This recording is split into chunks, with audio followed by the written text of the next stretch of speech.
কাশ্মীর নিয়ে ভারত পাকিস্তান যে আরেকটি যুদ্ধে জড়াচ্ছে তা অনেকটাই নিশ্চিত। তবে এই সংঘাত ঘিরে আশঙ্কার সবচেয়ে বড় কারণ হচ্ছে দুই দেশের হাতে থাকা পরমাণু বোমা।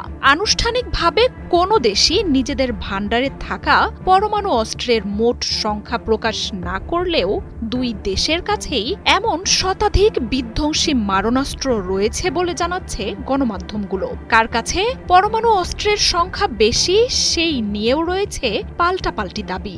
দক্ষিণ এশিয়ার চিরবৈরী এই দুই দেশের পরমাণু নীতিতেও রয়েছে ভিন্নতা। আর নীতিমতো অস্তিত্ব রক্ষায় পাকিস্তান প্রয়োজনে পরমাণু অস্ত্র ব্যবহার করবে, সেই হুঁশিয়ারিও দিচ্ছে শাহবাজ শরীফের সরকার।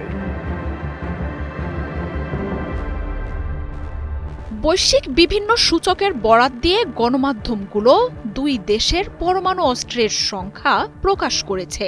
Centre for arms control and non প্রলিফারেশনের তথ্য মতে পরমাণু অস্ত্র সংখ্যায় ভারতের চেয়ে এগিয়ে রয়েছে পাকিস্তান।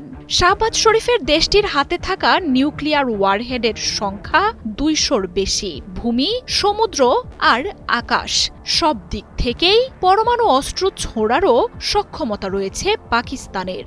আবাবিল শাহিন 3 ভারতের যে কোনো স্থানে পরমাণু হামলা চালাতে সক্ষম। তবে ভিন্ন সূত্রের বরাত দিয়ে ভারতীয় গণমাধ্যমগুলো দিল্লির হাতে পরমাণু অস্ত্র পাকিস্তানের চেয়ে বেশি বলে জানাচ্ছে। দিল্লির তথ্য মতে পাকিস্তানের 170টির বিপরীতে ভারতের ভান্ডারে 180টি পরমাণু অস্ত্র রয়েছে। এসব অস্ত্র বহনে মোদি বাহিনীর হাতে রয়েছে অগ্নি 3 ও 5 সহ ফ্রান্সের কাছ থেকে কেনা রাফাল যুদ্ধ বিমান। পরমাণু হামলা চালাতে সক্ষম ক্রুজ মিসাইলও রয়েছে ভারতীয় বাহিনীর ভান্ডারে। পেহেলগামের সন্ত্রাসী হামলার জেরে কাশ্মীর নিয়ে আরেকটি ভারত পাকিস্তান যুদ্ধ এখন যে কোনো সময়ে। এমনকি ভারত যদি প্রতিশোধ নিতে পাকিস্তানের অভ্যন্তরে সীমিত কোনো আক্রমণও করে তার জবাব দিতে পুরোদমে প্রস্তুতি নিয়ে রেখেছে পাকিস্তানের সামরিক বাহিনী। চিরবৈরী এই দুই দেশ সাম্প্রতিক সময়ে অস্ত্র বাড়িয়েছে পাল্লা দিয়ে, বাদ পড়েনি পরমাণু সক্ষমতাও। পেহেলগাম ঘটনাকে কেন্দ্র করে দুই দেশ যুদ্ধে জড়ালেও তাতে পরমাণু অস্ত্র ব্যবহার করা হবে কিনা সেই নিয়েও চলছে নানা জল্পনা।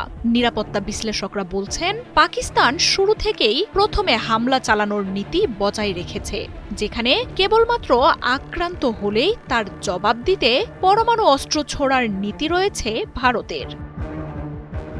শাহবাজ শরীফের একাধিক মন্ত্রী এরই মধ্যে জানিয়েও দিয়েছেন সার্বভৌমত্ব ও অস্তিত্ব রক্ষার প্রয়োজনে পরমাণু হামলা চালিয়েই জবাব দেয়া হবে। ভারত যদি পাকিস্তানের কোনো অঞ্চল দখলে নেয় বা দেশটির বন্দর সহ অর্থনৈতিক ভিত্তিকে ভেঙে দেওয়ার চেষ্টা করে তাহলে ভান্ডারে থাকা বিধ্বংসী এই অস্ত্র আসতে পারে যুদ্ধের ময়দানে। তাই চিরপ্রতিদ্বন্দ্বী ভারতের বিরুদ্ধে প্রথম পরমাণু হামলা হতে পারে পাকিস্তানের দিক থেকেই। মার্জিয়া উপমা, ৭১।